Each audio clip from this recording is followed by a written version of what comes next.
Again, I'm Dr. Ajay Shah.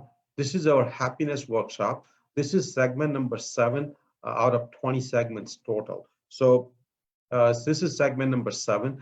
If you have not watched first 6 segments on YouTube, please watch all first 6 segments in a row, and this will be the segment number 7.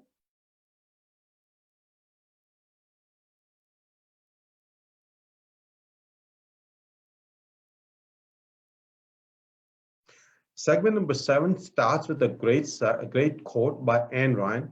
Ayn Rand, obviously a great author, says that happiness is that state of consciousness which proceeds from achievements of one's value. So again, we will start on with that quote.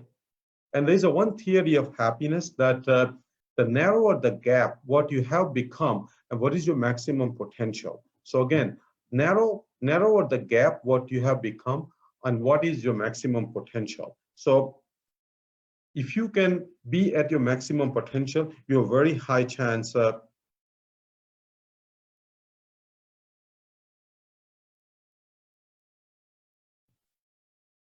very high chance of becoming happy. So try to lower the gap between what you are right now and what your maximum potential is. So again, this is one possible theory of happiness.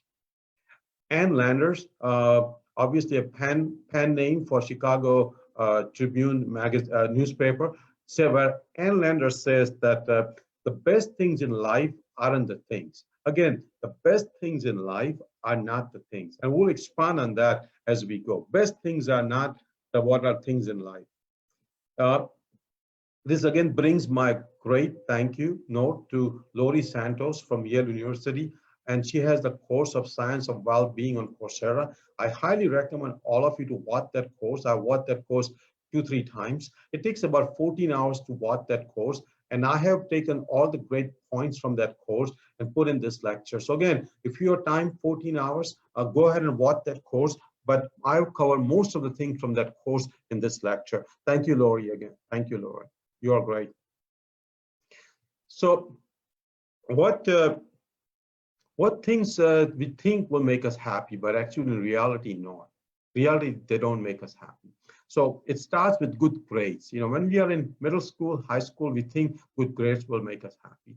But actually, predicted happiness, when we get higher grades, lasts only for a few days. So when we predict certain happiness, it doesn't happen as much happy once we get good grades.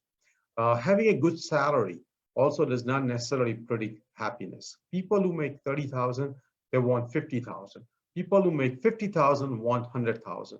So one would think that people who are making 50,000 already would be happy, knowing that 30,000 people want 50,000, but 50,000 people want more. We also have many examples of many billionaires who are unhappy, many billionaires who have committed suicide, actually. So money does not necessarily bring happiness. Marriage, same thing applies. A lot of marriage ends in divorce. We'll talk about it. So marriage not necessarily brings happiness also. You have a very higher chance of being happy, but that not necessarily bring the happiness. Owning a big house also not necessarily bring the happiness. Owning a great car or even owning any other item not necessarily bring the happiness. Having a great physique not necessarily bring the happiness. We'll talk about that. And food obviously does not bring the happiness. So where do you find happiness in America? Where do you find happiness in America? Let's go through some quick slides. Hopefully you like it. This is my own personal creation. This is my own kind of a little fun thing to go through during our seminar. So for the people who are not able to view the slides on the screen, it starts with happiness in America. There's a great picture from Santa, from Coca-Cola, where it says, give a little happiness. The next picture is by McDonald's, where it says, happy family, happy me, where a young daughter is feeding a French fries to the father. The whole family look happy. So again, this is happiness in America.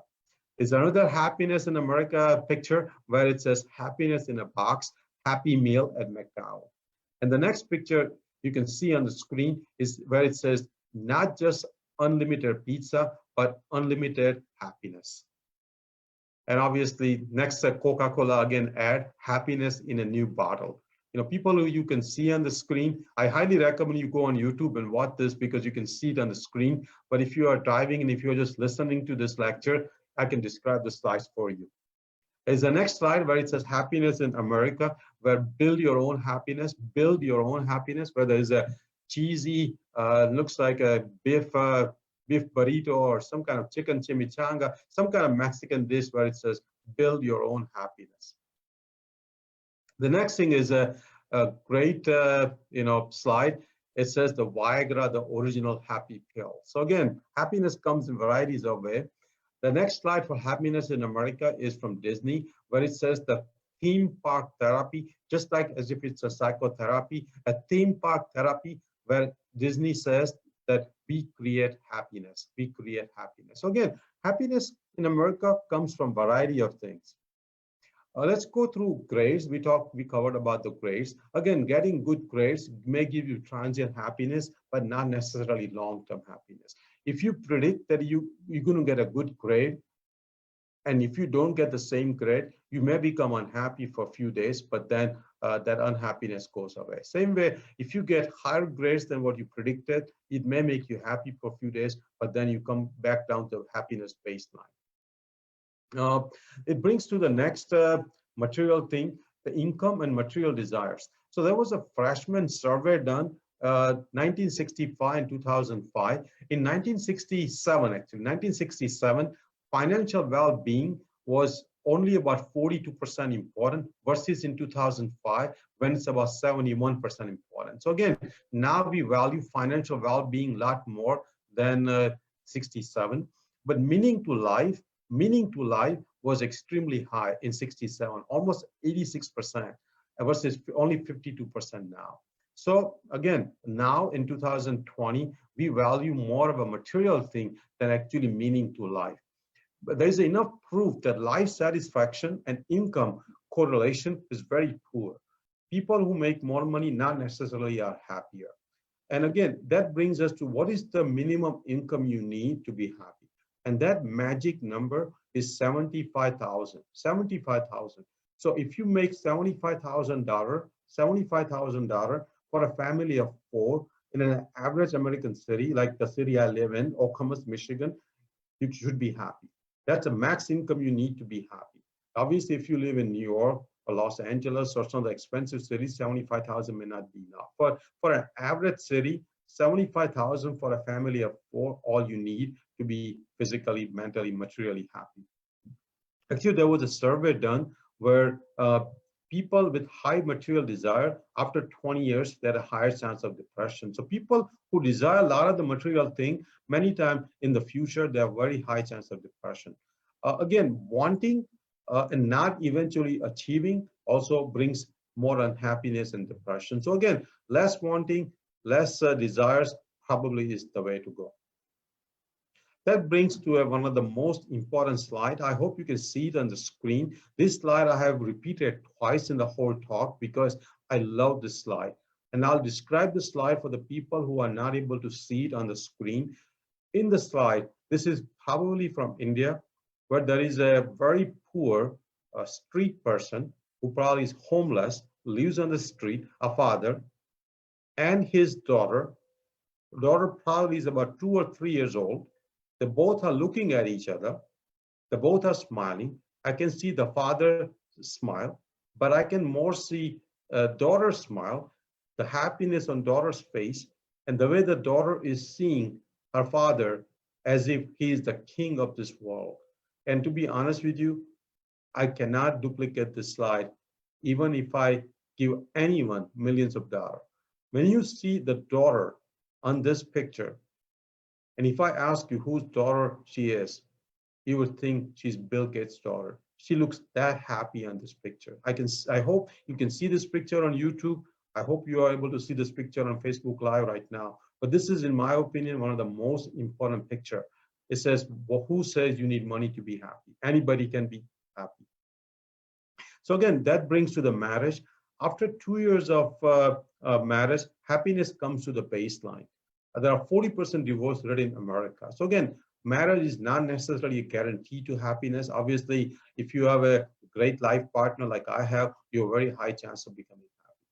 People who are obese, and if they lose weight, they are not necessarily happier.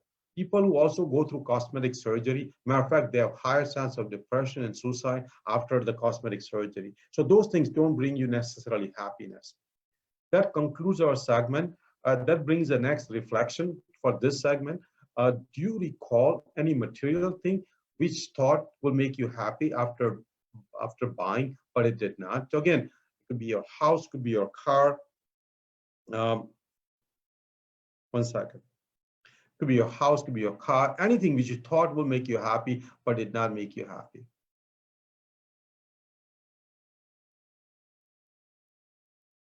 My next question is, what is your personal assessment of the gap, what you are right now in terms of your success, in terms of your happiness versus what your maximum potential is?